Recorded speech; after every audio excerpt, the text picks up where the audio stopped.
हमें स्टेटमेंट भी याद रखना है। कभी कभी है ना पेपर में ऐसे लिख देते हैं कि state and prove Lagrange theorem, तो स्टेटमेंट भी याद रखना है। अब स्टेटमेंट क्या है कि किसी सब ग्रुप का ऑर्डर, ऑर्डर किसे कहते हैं, सब ग्रुप या ग्रुप का ऑर्डर क्या है, तुमने एलिमेंट का ऑर्डर तो पढ़ा है। एलिमेंट का ऑर्डर तो वो है कि least positive integer such that a to the power n equal to identity, वो तो एलिमेंट का ऑर्डर होता है। लेकिन ग्रुप या सब ग्रुप का ऑर्डर क्या होता है, नंबर ऑफ एलिमेंट्स, ठीक है ना। जैसे ग्रुप का ऑर्डर है तो it means number of elements in the group, group में कितने एलिमेंट हैं वो उसका ऑर्डर होता है। इस तरह से सब ग्रुप का ऑर्डर क्या होता है, number of elements in the sub group. तो ये कह रहा है लैग्रेंज थ्योरम, इसको समझो कि सब ग्रुप का ऑर्डर यानी कि सब ग्रुप में नंबर ऑफ एलिमेंट्स, सब ग्रुप का ऑर्डर डिवाइड करता है ग्रुप के ऑर्डर को, ठीक है ना। ग्रुप में जितने नंबर ऑफ एलिमेंट्स हैं उनको डिवाइड करता है सब ग्रुप का ऑर्डर। ये लैग्रेंज की थ्योरम है। अब इसे हम प्रूव करेंगे कैसे। अब देखो जो इसने स्टेटमेंट में दिया है वो हम मानेंगे, ये तो इसने वैसे लिख दिया है स्टेटमेंट। अब इसमें जैसे ग्रुप की बात कर रहे हैं तो एक इसमें हम ग्रुप भी मानेंगे, सब ग्रुप की बात कर रहा है तो इसमें एक हम सब ग्रुप भी मानेंगे। तो let G be a group and H be a subgroup, और H जो है एक सब ग्रुप है और G जो है वो एक ग्रुप है, ये मानेंगे हम। अच्छा, फिर इसमें हम जैसे प्रूव करेंगे तो इसका ऑर्डर भी मान लेते हैं कि order of G is n and order of H is m। H का ऑर्डर m है और G का ऑर्डर n है ना। ऑर्डर से मतलब नंबर ऑफ एलिमेंट्स इसमें n है और इसमें नंबर ऑफ एलिमेंट्स m है। और हमें यह प्रूव करना है कि m n को डिवाइड करता है, m जो है n को डिवाइड करता है, ये हमें प्रूव करना है। अब हम कैसे प्रूव करते हैं, इसका तरीका क्या है कि हम जो है ये मान लेते हैं कि H में एलिमेंट्स हैं, चूंकि H का ऑर्डर m है तो H में एलिमेंट्स हैं H1 H2 H3, इस तरह से करके कितने एलिमेंट्स होंगे इसमें m, क्योंकि ऑर्डर m है तो इसमें m एलिमेंट्स होंगे। अब हम एक ऐसा हमने वो लिया कि मान लिया एक एलिमेंट a है which belongs to G, a be an element which belongs to G, जो G का एलिमेंट है हमने इस तरह से ले लिया। अब जब ये G का एलिमेंट है तो हम H a क्या होगा हमारा, राइट कोसेट है ना। तो H a is a right coset of H in G में H का राइट कोसेट हो गया H a। तो H a में अगर हम एलिमेंट्स लिखने लगे तो क्या कैसे होंगे बताओ भाई, H1a, ठीक है ना, इसमें सभी एलिमेंट्स में a से मल्टीप्लाई हो जाएगी। H1a H2a H3a इस तरह से up to HMa, all elements will be multiplied by a। अच्छा, इसमें अब देखो सारे एलिमेंट डिस्टिंक्ट हैं, अलग अलग हैं सब, ठीक है ना। अगर एक जैसे हुए, अगर ये वाले एलिमेंट एक जैसे हो गए तो इसका मतलब होगा HIA इक्वल टू HJA। दो एलिमेंट अगर इक्वल होंगे तो ऐसे तो लिखे जाएंगे। अब इसमें a जो है वो राइट कैंसिलेशन ला से ये कैंसिल हो जाएगा, तो HI इक्वल टू HJ क्या जाएगा। इसका मतलब अगर दो एलिमेंट इसमें से कोई से इक्वल है तो वो यहां भी इक्वल ही थे, और इसका मीनिंग ये निकलता है कि all elements in HA are distinct elements, ठीक है। ये भी लिख देंगे हम, all elements hence all elements in HA are distinct. यहां से ये प्रूव कर लिया कि सभी जो हैं वो डिस्टिंक्ट एलिमेंट्स हैं। अब जब ये डिस्टिंक्ट एलिमेंट हैं, अब तुम एक बात और सीखो, ये समझो। देखो अब हम वहां चलते हैं जो हमने एग्जाम्पल बताए थे, इसको फिर मिटो देंगे, समझाने के लिए बता रहा हूं, ये सिर्फ ये इस थ्योरम में नहीं है, प्रूफ में। देखो हमने G जो है एक इंटीजर्स का सेट पढ़ा, इंटीजर्स का सेट पढ़ा था हमने इस तरीके से 0 1 2 3 और -1 -2 -3, ठीक है ना, इस तरीके से पढ़ा हमने इंटीजर्स का सेट ग्रुप। फिर हमने एक पढ़ा एच सेट। एच हमने सेट पढ़ा इस तरीके से कि हमने ले लिए एलिमेंट ये 0 3 6 9 अप टू इन्फिनिटी और -3 -6 -9 अप टू -इन्फिनिटी तक, ठीक है। ये एलिमेंट्स हमने एच के अंदर लिए और ये जी के अंदर लिए। जी एच हमने एक ग्रुप माना, सब ग्रुप, और इसमें से अगर हम h प्लस 0 लेते हैं तो क्या आता है बताओ, यही आएगा सेम, ठीक है। 0 3 6 9 और ये -3 -6 -9 ये इस तरीके से आ जाएंगे। If we take element 1 then h plus 1 will be right coset and it will be, देखो 0 plus 1 1, 3 plus 1 4, 7 10 -2 -5 -8, इस तरह से होगा ये। h plus 2 अगर हम निकालते हैं, समझ रहे हैं, इस समझने के लिए बता रहा हूं मैं, h plus 2 निकालते हैं तो क्या होगा, इसमें h में 2 से हम ऐड कर देंगे तो क्या होगा, ये 2 5 8 11 इस तरह से, और इधर क्या होगा, ये -1 -4 माइनस कितना 7, ठीक है, ये इस तरीके से आएगा। h प्लस 2, h प्लस 3 अगर लेते हैं,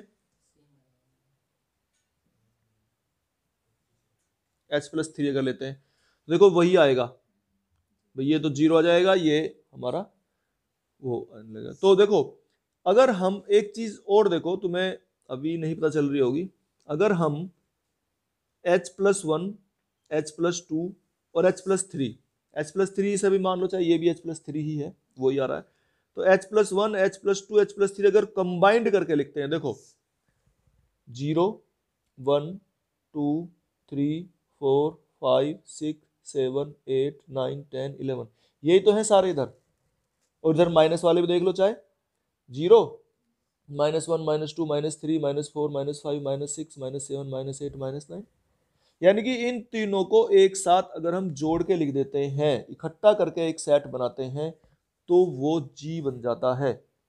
आ रहा है ना G वापस, तो इसका मतलब है हम G को, ये समझाने के लिए बता रहा हूं मैं, अब लिखेंगे इसे, G इक्वल टू है हमारा H प्लस 0 इनका यूनियन, ऐसे लिखेंगे H plus 0 union H plus 1 union H plus 2, ठीक है, इनका यूनियन ही तो है ये G, इन सबको इकट्ठा करके लिखेंगे तो ये G आ रहा है। तो यहां से मैंने तुम्हें ये समझाने की कोशिश करी है कि जो हमारा ग्रुप है वो जितने राइट कोसेट बनते हैं अलग अलग, H प्लस 4 पे तो सेम आने शुरू हो जाएंगे, H प्लस 5 पे फिर यही आ जाएगा H प्लस 2, H प्लस 6 पे फिर वही आ जाएगा H प्लस 3, तो जितने डिस्टिंक्ट या डिसजॉइंट राइट कोसेट्स बनते हैं उन सब का यूनियन G बन जाता है, ठीक है ना, जितने भी अलग अलग राइट कोसेट बनते हैं। देखे थे अभी कि H plus 0 H plus 1 H plus 2 में एलिमेंट सारों में अलग अलग हैं, किसी में भी कॉमन एलिमेंट नहीं आ रहे हैं। तो जब कॉमन एलिमेंट नहीं आ रहे हैं तो उसे हम लिखेंगे कि any two distinct right cosets of H, any two distinct right cosets of H in G are disjoint, disjoint है ना वो, बिल्कुल कोई भी उनमें एक सेम एलिमेंट नहीं मिल रहा है, वो डिसजॉइंट है, बिल्कुल अलग हैं। और ये हमने एक थ्योरम में कल पढ़ा भी था कि अगर उनमें एक एलिमेंट भी कॉमन मिल गया तो वो टोटल इक्वल हो जाता है, फिर आइडेंटिकल हो जाते हैं फिर वो, तो उनमें एक भी एलिमेंट कॉमन नहीं है। और देखो since G is a finite group, G finite group है, और जब G फाइनाइट ग्रुप है तो फाइनाइट ग्रुप के, अब हमने ये राइट कोसेट पढ़े हैं, ये H ए राइट कोसेट पढ़ा है, अभी जैसे इंटीजर्स के सेट में ले रहे थे हम कि उसके राइट कोसेट बने तो 3 राइट कोसेट बने थे अलग अलग डिस्टिंक्ट राइट कोसेट्स, है ना, अब ये वैसे भी हमने तो जी फाइनाइट ग्रुप ही लिया है शुरू में, जी ग्रुप है और फाइनाइट ग्रुप है, ठीक है। तो G is a group, the number of distinct right cosets of H in G will be finite. तो अब हम ये मान लेते हैं डिस्टिंक्ट राइट कोसेट्स, जैसे वहां पर हमारे डिस्टिंक्ट राइट कोसेट्स बने थे h+0, h+1, h+2, तो 3 बने ना, 3 या 4 किसी में ऐसे ही बनेंगे। अगर हम h को इस तरह से लेते 0, 4 लेते तो 4 बन जाते ज्यादा से ज्यादा, h को 5 लेते जैसे 0, 5, 10 तो 5 बन सकते थे अलग अलग, तो उसके h पे डिपेंड करता है। तो distinct right cosets of h in G will be finite, कि वो फाइनाइट नंबर में होंगे। और अब हम ये मान लेते हैं कि लेट इट बी के, कि मान लिया ये के है, ठीक है ना, ये जो है ये के है, जितने डिस्टिंक्ट राइट कोसेट्स बने हैं वो मान लिया के बने हैं। तो अगर वो के बने हैं तो फिर हम उसको ऐसे लिखेंगे कि हमने पढ़ा कि जो ग्रुप है वो हमारा यूनियन होता है, जितने भी डिस्टिंक्ट राइट कोसेट्स बनेंगे तो HA1 यूनियन HA2 और यूनियन इस तरह से होता चला जाएगा, जितने भी बनेंगे के अगर बन रहे हैं तो HAK, इन के एलिमेंट्स का यूनियन हो जाएगा ये जी। तो जब इनका यूनियन हो गया है, अब इसका मतलब कि इसमें जो नंबर ऑफ एलिमेंट्स हैं ये इनसे पूरे हो रहे हैं, कुछ HA1 के मिले हैं, कुछ HA2 के मिले हैं, सारों के मिल मिल के तब ये जी पूरा हमारा बन गया है। तो number of elements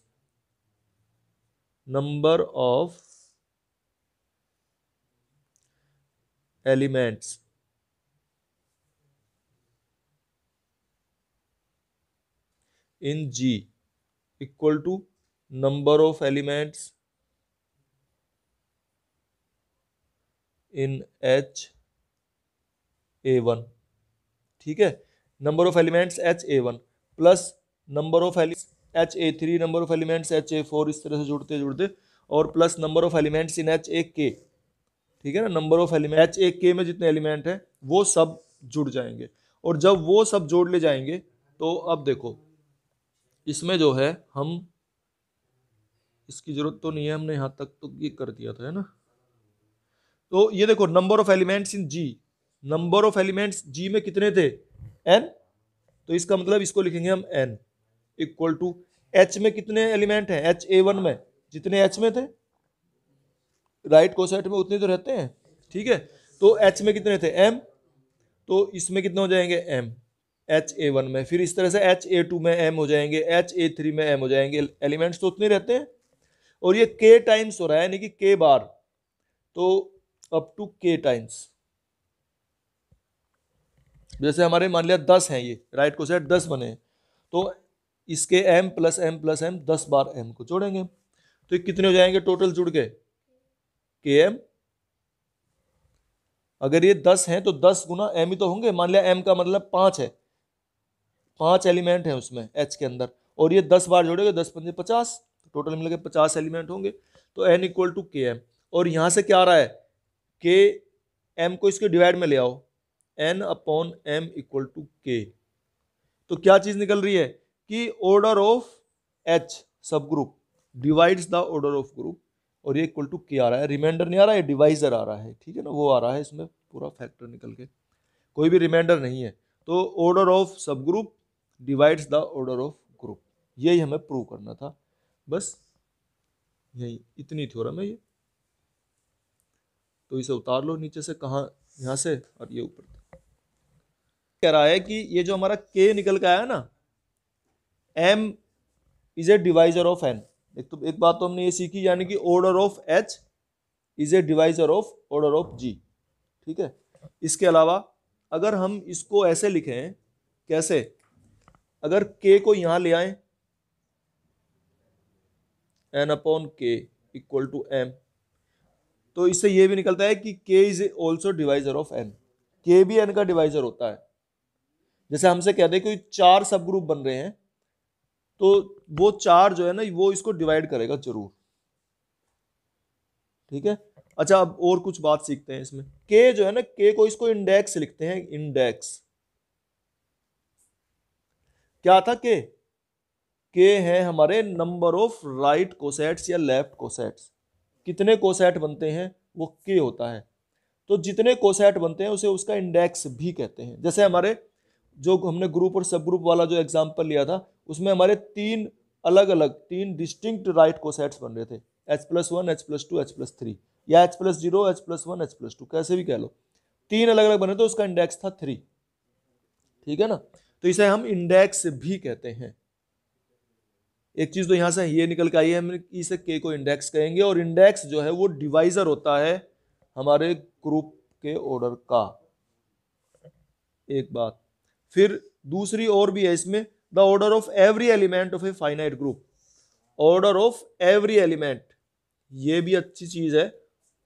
order of every element divides या is a divisor of the order of the group, is a divisor of the order of the group. जो उसके ग्रुप का ऑर्डर होता है उसको डिवाइड करता है, ऑर्डर के ग्रुप को डिवाइड करता है हमारा एलिमेंट का ऑर्डर। ठीक है, एलिमेंट का ऑर्डर उसको डिवाइड करता है। फिर इसमें कोलोनी 2 भी है, if G is a finite group of order N. अगर जी जो है वो फाइनाइट ग्रुप है ऑर्डर एन का, and A belongs to G, then A to the power N equal to identity.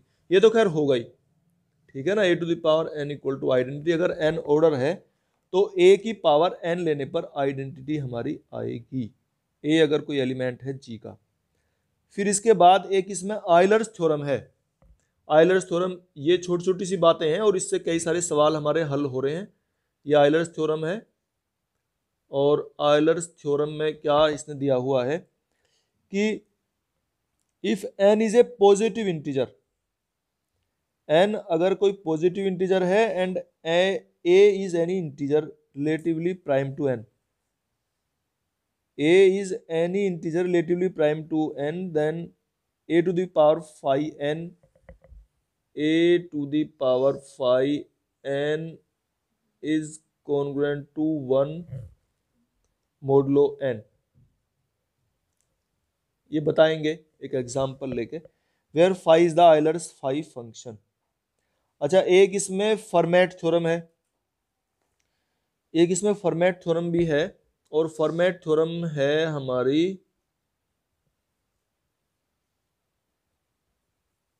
ये कि A to the power 5, A to the power P, P is a prime number. अगर P कोई prime number है and A is an integer, और A कोई integer है, then A to the power P equal to A modulo P.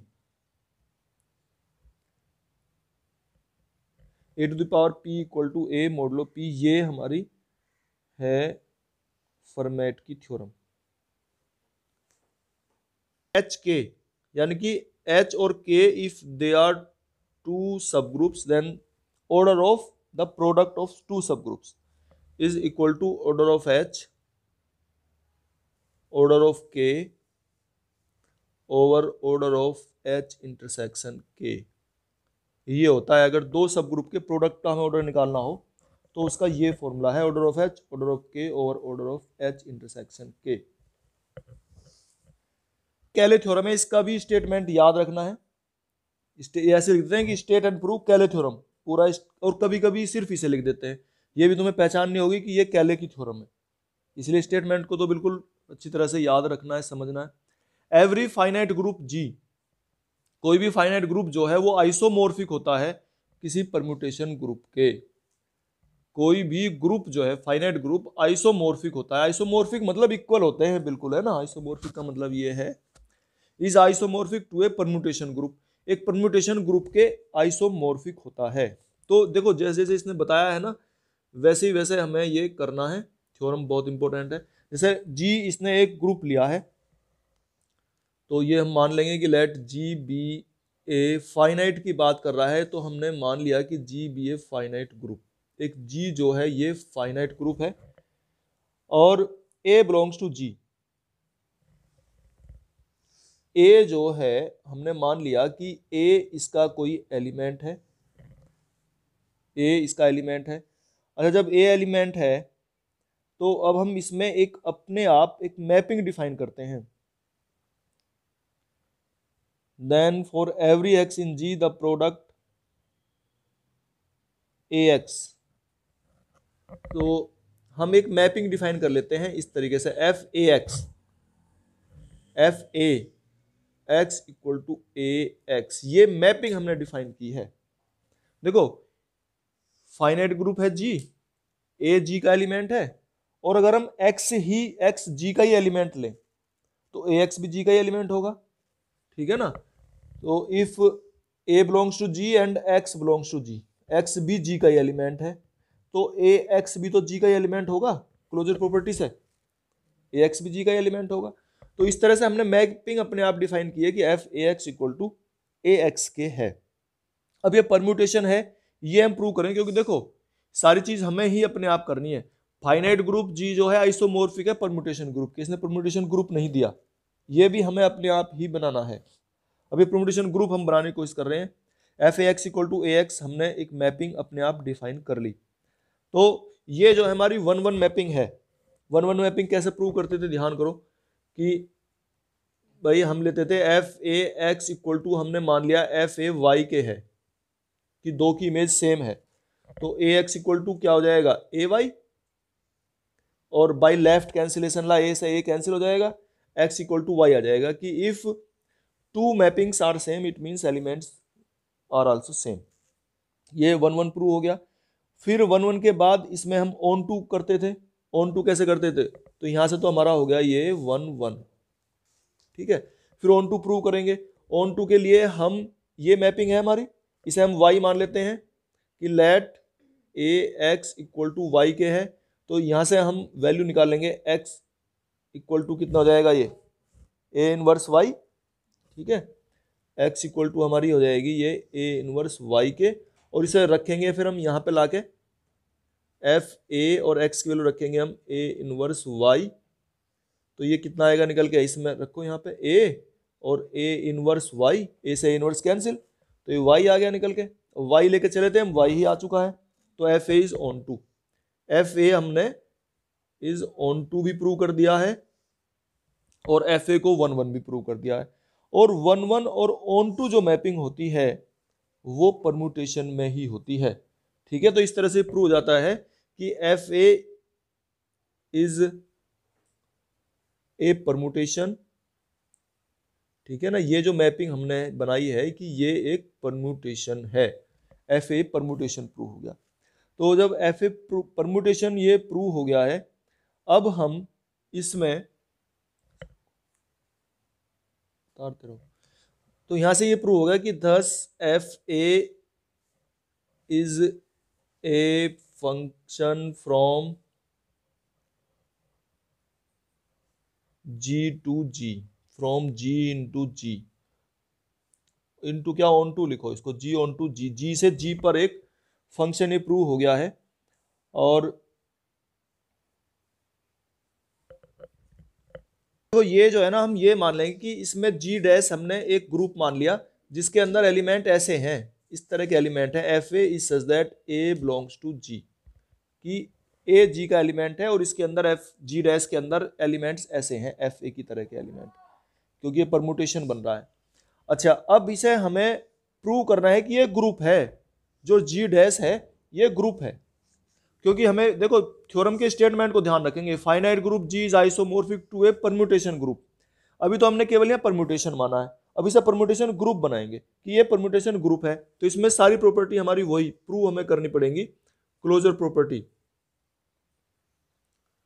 Closure property क्या थी हमारी कि एफ ए एफ बी मान लिया, इसके दो एलिमेंट लिए हमने, F A and F B belongs to G dash, G dash ऐसा है ना, तो इसके एफ ए और एफ बी दो एलिमेंट है, तो इनको क्लोजर दिखाना है। क्लोजर कैसे दिखाएंगे, देखो F A F B equal to, और इसमें एक्स लेंगे इसके साथ, ठीक है, एक्स लेंगे तो ये हो जाएगा FAFBX। देखना समझना इसको, FAX का मीनिंग है ए की इसमें मल्टीप्लाई हो जाती है, तो ऐसी FBX का मीनिंग हो जाएगा ये कितना FBX, और फिर ए की इसमें मल्टीप्लाई तो कितना हो गया ये ABX, ठीक है ना, ABX। और इसको फिर हम कंबाइंड अगर करके लिख दें तो ऐसे लिख सकते हैं FAB और X, तो FA और FB की मल्टीप्लाई FAB आ गई, यानी कि इसी की तरह के एलिमेंट आ गए जैसे यहां थे, तो इससे क्लोजर प्रॉपर्टी हो गई। ठीक है, ये क्लोजर प्रॉपर्टी होगी। फिर इस तरह से क्लोजर के बाद एसोसिएटिविटी, एसोसिएटिविटी कैसे दिखाएंगे हम, वही तरीका,